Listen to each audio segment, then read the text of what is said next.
Hello, everybody. As I was recovering from an illness that almost took my life and about costing me, a better part of my body to partial paralysis, I needed something that can jolt, like a jolt, that can push me up, get my mental capacity to be back on track, as well as my physical abilities. So while I was driving around the city of Port Harcourt, I got a nudge, to drop a reworked entrepreneurship development proposal at the River State ICT department, codenamed Tecky. That nudge, got me in, to put that proposal that was reworked, which was to create, to manage the entrepreneurship desk of that tech facility. Now, the point to be made here is techies, people who build tech products, usually are not minded or mindful about the business in tech. They only care about tech in business. So they build their products and they just don't care whether it's going to be marketable or not. And this is stemming from what the Bible says in Ecclesiastes chapter 10 and verse 15. It talks about labor, toiling, and how it's usually a burden to everyone who does not know how to get to the city. The city in this instance or context will be the marketplace where techies are meant to project or showcase or take their products to the market. They need to know what the market needs and what is useful for the market. So with that in mind, I threw in the application, the proposal, and obviously it was approved, granted, and I was given a place in the tech space, to begin to operationalize all of these things I said I wanted to do. It started with me, with us sitting and looking through. We had an incubation program where we got people, to apply, to have spaces in the facility. So we're going to give them, where they can workspace, and of course, provide some bits and bits, trainings, further trainings, which they need, to improve their work as startups. Because one of the challenges to startups is that they don't have an address where they can get where correspondences can get to them. They don't have internet space. They don't have utility. They have issues with utility. So we're going to provide them with utility, 24/7, internet, and all of those things. Now we got everybody together, to work in the tech space collaboratively. But this became my journey or my foray into my second career, having established or completed a successful career in development space as a program manager, both in public and private sector, and even in tech space. They talked about how I had a brief stint in the academia. Yes, I had a brief stint in the academia. So with all of this work experience, I'm able to come up with what I call the 3 pillars of collaborative working. What are the things you should have when you are working collaboratively? The first thing is what I call open communication.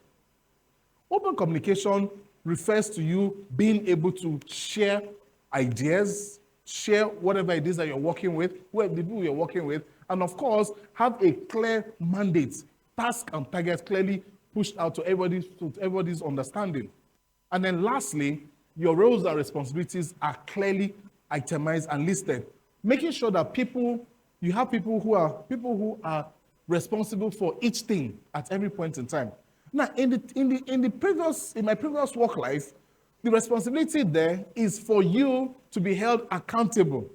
Not because they want to improve what you're doing, but they want to punish you, particularly if things go wrong. But in the tech space, it was a different conversation. Now, let me just quickly mention that in the tech space, as we know, is characterized by 2 different demographics. So there are 2 clear lines that divide people in the tech space. So there's what we call the digital immigrants, and then there's the one we call the digital natives. Digital natives are people who were born in the age from 1981 further down. And people who are classified as digital immigrants are people who were born just at the tipping point of the baby boomers. That's probably 1964, 1965, 1966 precisely, up until 1980. Yours sincerely was born at the tipping point of the digital immigrant. So you can imagine me as a digital immigrant sitting in a tech space talking to digital natives people who are born into technology, people who know what technology is all about, and I'm there teaching them what to do. Now, one of the things I found out in the tech space is that digital natives, we always think that digital natives are self-centered. Now, these digital natives are the ones we call Gen Zs, right?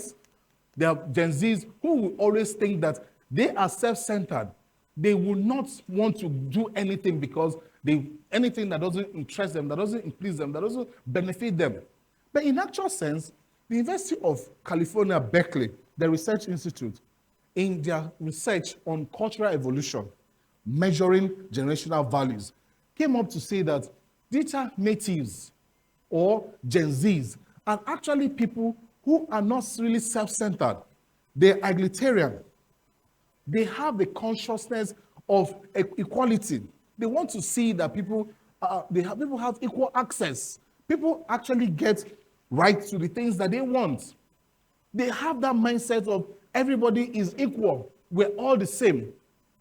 But interestingly, the digital immigrants, who include myself, I'm sure there are a number of digital immigrants in this room, they classified us as people who are full of distrustful, enchantment towards institutions, towards framework, towards paradigms, towards unconstituted authorities. They even said that we're formed to be busy, and we're quite cynical, and usually anti anything, which is the direct opposite of what we say that Gen Zs are. Now, with that in mind, if you look at how collaborative work is in the digital space, you find out that all of these people who are supposed to be Gen Zs, based on what the research has said, we can confirm that they are egalitarian in mindset. In their mindset, they think towards equality. Everybody is equal in the tech space. That's one of the things that improves collaborative working. Remember I talked about 3 pillars. Now, a three-pillar table probably will not stand very well. But in the tech space, there's a bit of addition. So beyond open communication, which is what is espoused in the tech space, everybody gets to talk about what they're doing. So there's something we call stand-up meeting. Every day, you have 15-minute stand-up meeting, Monday to Friday. People come there, will share ideas, talk about what you've done, where you are, what are the challenges you're having, why you having to met up your tasks and targets, and those sort of things. Now, this is done not because you want to be punished, but this is done because we are looking at how we can help you to mitigate whatever it is that needs to put you on top of your game. That's for open communication. There's also the concept of clear and attainable tasks and targets. There's the aspect of responsibility, shared responsibility. Everybody knows what you're doing. Everybody knows who is in charge of something. And interestingly, they brought in a 4th pillar, which I identified, which is there's mutual respect for everybody. You can agree with me, Gen Z, that you respect everybody in this place. If you come in, all you are seeking equality. Let everybody have the same access. Let everybody be on the same level. Let everybody receive the same thing that you are getting. And with that in mind, there's mutual respect for everybody. So with mutual respect, people's contributions are not just treated dispassionately, their contributions are taken with all amount of decorum, and people look at it with passion. So the contributions of a security man is not more important, rather the contribution of a chief executive is not more important than the contribution of a security man. So as long as the contribution is important and necessary, we'll look at it, trash it, or take it upwards. So the CEO's contribution might be trashed because it makes no sense. And when this happens, you are allowing diverse conversations, diverse contributions into your space. And when this happens, what you are doing effectively is you are breeding diversity. And in breeding diversity, it breeds creativity. Diverse communication or diverse opinions breeds creativity. And of course, creativity fosters innovation. That's the reason why you will say that the tech space is very, very innovative, because we allow diverse communication.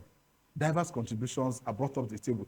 The 4th or the 5th pillar, like I said, there are 3 pillars I've mentioned. The 5th one is people are open. They're willing to take up challenges.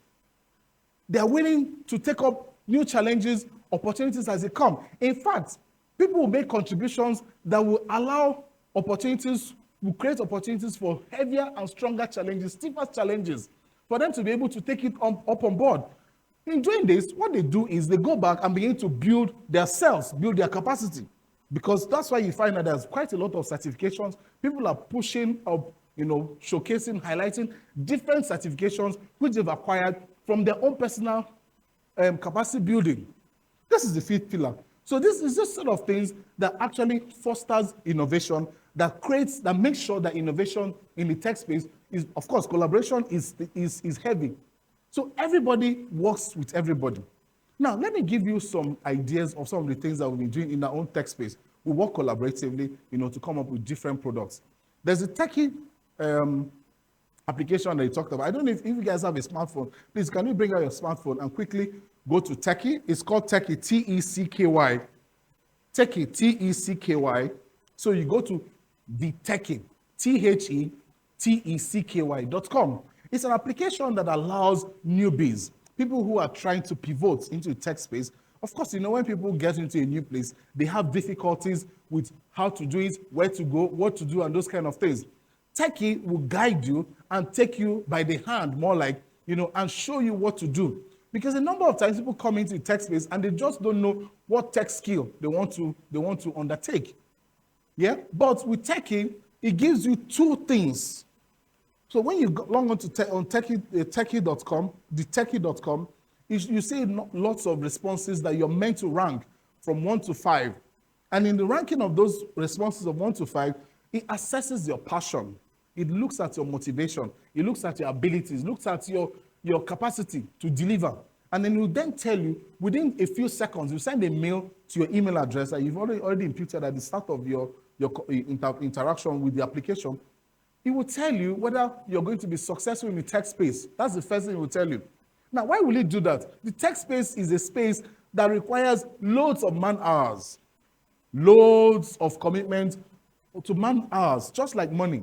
Tech, they say, doesn't sleep, just like money. Money doesn't sleep. Money is going to bed in Africa, is waking up in America. He just finished, is done working in Australia. That's how tech is. So it's quite evolving. No wonder tech is seen as being very, very innovative. Now, looking at all of these bits, if you want to look at it from Igwebike perspective, Igwebike, as we know, is strength in community. It means that we all need to be together. Taking this conversation further into Igwebike, I'm looking at it from a perspective of how do we improve Igwebike. There are 4 key things to look at. The first thing is we need to begin to celebrate our wins to be everybody's win. Like this event, for example, it's not Daniel that is winning. It's everybody, the team, that is winning. That's the mindset of a Gen Z.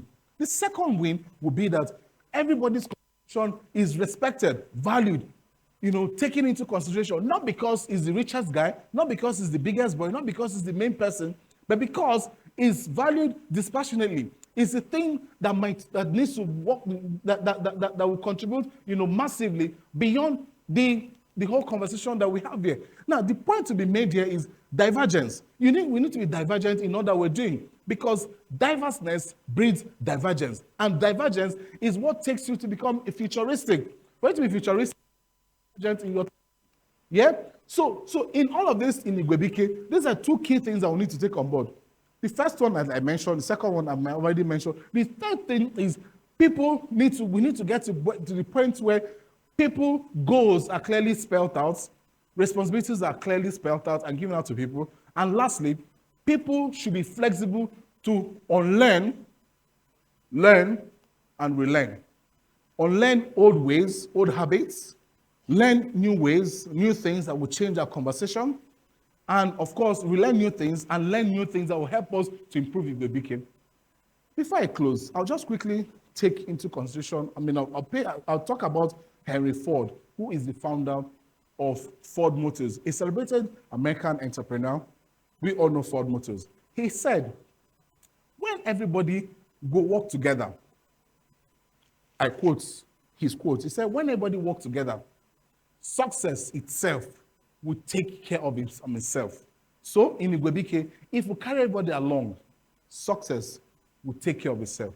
Thank you.